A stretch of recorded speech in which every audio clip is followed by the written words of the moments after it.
Assalamualaikum warahmatullahi wabarakatuh. Apa kabar teman-teman semua? Semoga kita selalu diberikan kesehatan kepada Allah Subhanahu wa taala. Oke, pada kesempatan kali ini saya akan memperkerjakan tugas proyek yang dimana untuk pelaksanaannya sendiri kita melakukan alat-alat dan bahan-bahan ini untuk kita rangkai. Namun sebelumnya marilah kita berdoa kepada Allah yang Maha Kuasa, tentunya untuk meminta kesehatan, kekuatan selalu dalam kondisi seperti ini tentunya. Dan untuk teman-teman yang mungkin memang memungkinkan untuk keluar rumah, lebih baik menjalankan protokol kesehatan ya, untuk membantu pemerintah juga dan mengamankan diri kita dari virus 19 ini. Nah, buat teman-teman yang belum tahu 3M itu apa, teman-teman bisa lihat di gambar samping ini. Semoga teman-teman semua bisa menjalankan dengan baik, dan itu juga untuk kebaikan kita bersama. Nah, untuk mengetahui langkah-langkahnya, langsung aja kita cek videonya berikut ini. Oke, kali ini saya akan memberitahu teman-teman sekalian, mungkin sekiranya ada yang belum tahu, bahwa alat-alat dan bahan yang kita gunakan adalah satu buah paku. Paku ini digunakan sebagai benda magnetik, ada cutter untuk membantu mengupas kulit dari kabel, dan yang pasti adalah kabel tembaga tersebut untuk mengalirkan arus listriknya, dan menggunakan lem untuk mengaitkan kabel tembaga tersebut terhadap bagian atas dan bawah atau plus minus daripada baterai. Baterai yang saya gunakan adalah A2 dari Alkalin, dan beberapa benda-benda penguji seperti jarum pentul, pengait atau penjepit kertas, trigonal clip, dan beberapa isi staples. Baterai yang saya gunakan merupakan sumber dari listrik. Lalu pada langkah berikutnya yaitu proses pengupasan kulit atau dari kabel tembaga tersebut. Di sini saya percepat videonya dikarenakan memang waktu yang digunakan, waktu yang diperoleh itu cukup lama karena memang sifat dari kulit kabel tembaga tersebut memang keras dan perlu energi yang cukup untuk mengupas hal tersebut. Nah, untuk teman-teman yang ingin mengetahui bagaimana cara mudahnya, teman-teman pada bagian ini kalian boleh menggunakan bantuan dari tang untuk menjepit kabel dari tembaganya tersebut, mempermudah prosesnya. Nah, teman-teman, kita udah sampai di tahap dimana kita udah melibatkan si baterai ini, teman-teman. Nah, baterai di sini tuh fungsinya apa sih? Nah, baterai berfungsi sebagai sumber dari listrik, yaitu dia sebagai induknya atau yang merupakan inti dari proses tersebut. Karena jika tidak ada baterai, maka proses atau terjadinya elektromagnetik tidak akan terjadi. Sebenarnya bukan hanya pada baterai saja ya teman-teman, kita bisa menggunakan benda-benda lain yang dapat menghasilkan listrik sendiri. Namun karena memang elektromagnetik itu disusun untuk memudahkan kita, maka di sini kita menggunakan baterai. Nah, baterai yang saya gunakan di sini adalah A2 dari Alkalin, dan keduanya saya pakai. Proses selanjutnya ialah hal yang juga merupakan penting. Sebenarnya proses atau terjadinya suatu benda yang melalui proses elektromagnetik itu sebenarnya merupakan satu kesatuan yang utuh loh teman-teman.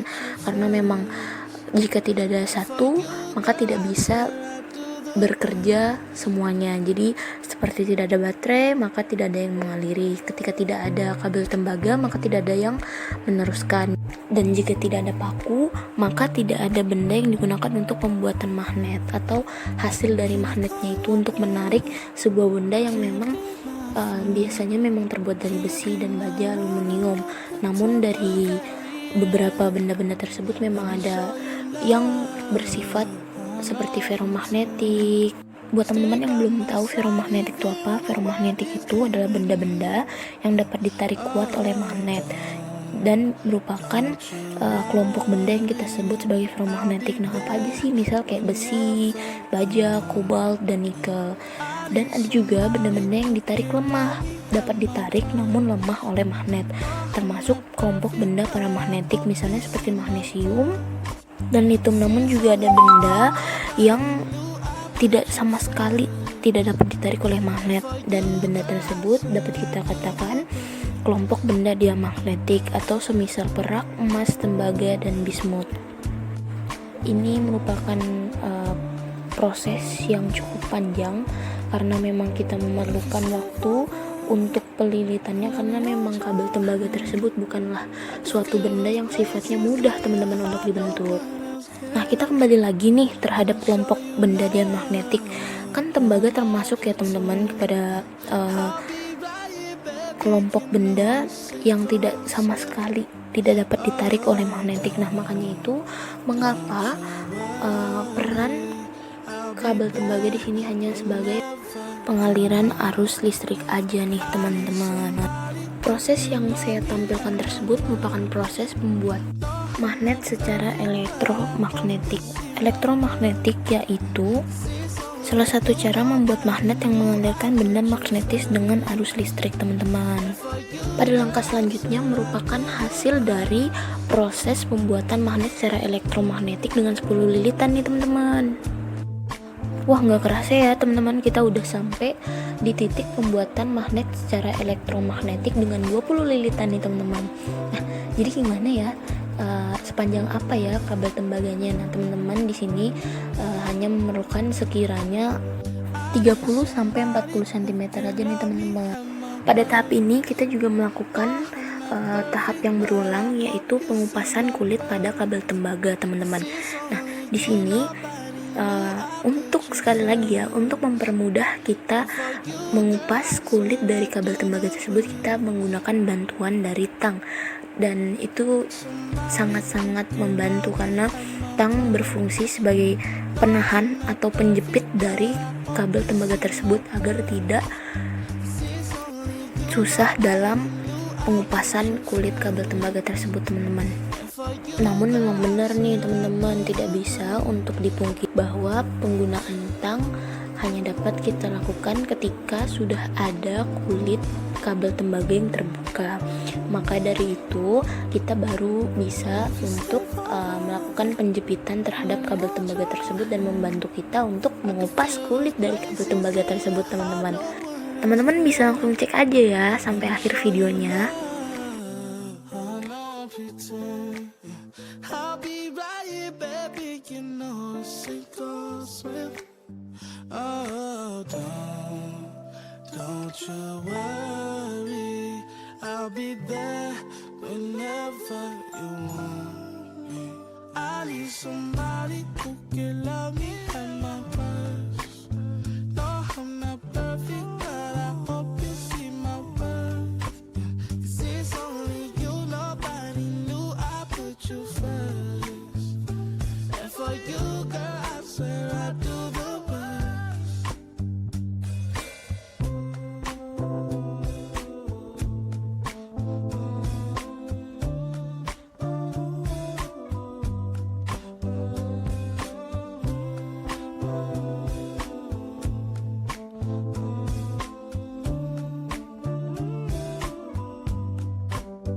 I need somebody who can love me at my worst.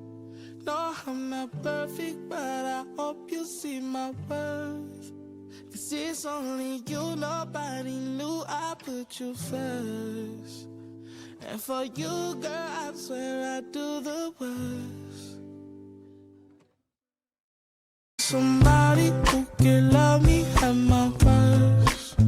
No, I'm not perfect, but I hope you see my worth. 'Cause it's only you, nobody knew I put you first. And for you, girl, I swear I do the worst.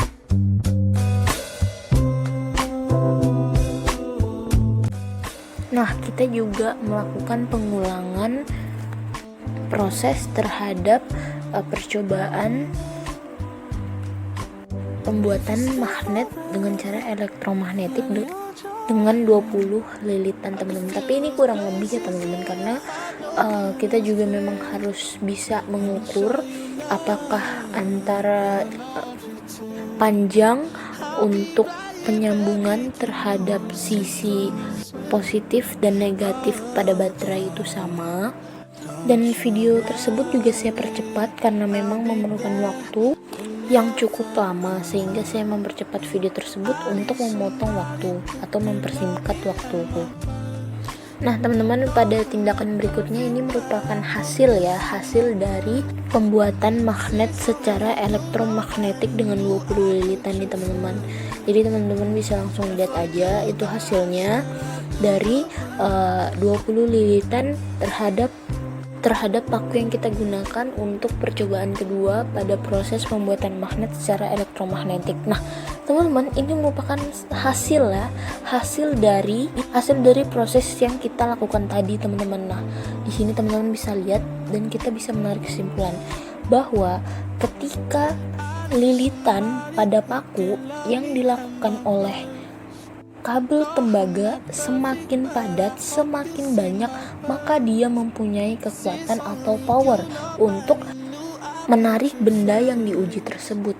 Jadi kita dapat disimpulkan bahwa ketika lilitan pada paku yang dilakukan oleh kabel tembaga tidak sepadat dan tidak sebanyak lilitan atau semaksimal mungkin lilitan, maka itu juga berpengaruh terhadap magnet. Apakah magnet itu dapat menarik dengan kuat ataupun dengan lemah? Di sini kita sama-sama menggunakan bahan untuk pengujian yang sama ya teman-teman, diantaranya seperti beberapa isi staples, jarum pentul, trigonal clip, penjepit kertas, dan berbagai macamnya. Jadi kalau teman-teman bisa memperhatikan pada percobaan pertama atau ketika 10 lilitan pada paku yang dilakukan oleh kabel tembaga tidak sekuat penarikan atau daya yang dihasilkan atau magnet tersebut tidak sekuat dengan 20 lilitan teman-teman. Kalau teman-teman memperhatikan pada percobaan sebelumnya atau percobaan pertama itu tidak dapat untuk menarik penjepit kertas tersebut, namun berbeda dengan percobaan kedua atau dengan 20 lilitan, maka dia juga mampu untuk menarik benda penguji tersebut dengan kuat. Nah teman-teman, ini merupakan salah satu contoh bahwa energi atau magnet yang disalurkan kepada bahan penguji itu cukup kuat teman-teman, karena bahan penguji sendiri dapat menjadi inti magnet, namun sifatnya hanya sementara juga teman-teman, seperti yang ditampilkan pada video tersebut. Teman-teman bisa lihat. It's only you, nobody knew I put you first. And for you, girl, I swear I do the worst.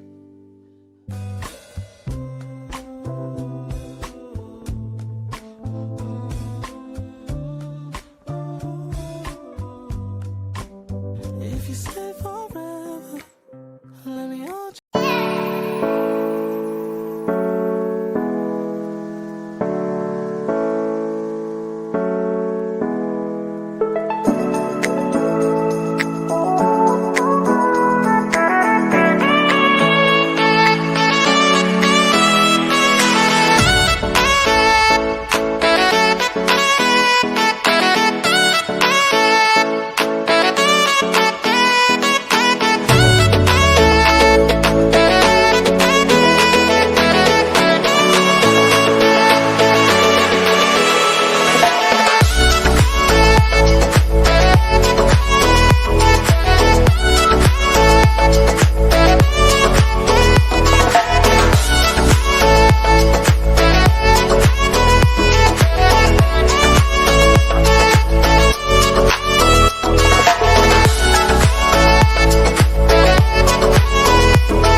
your disguise.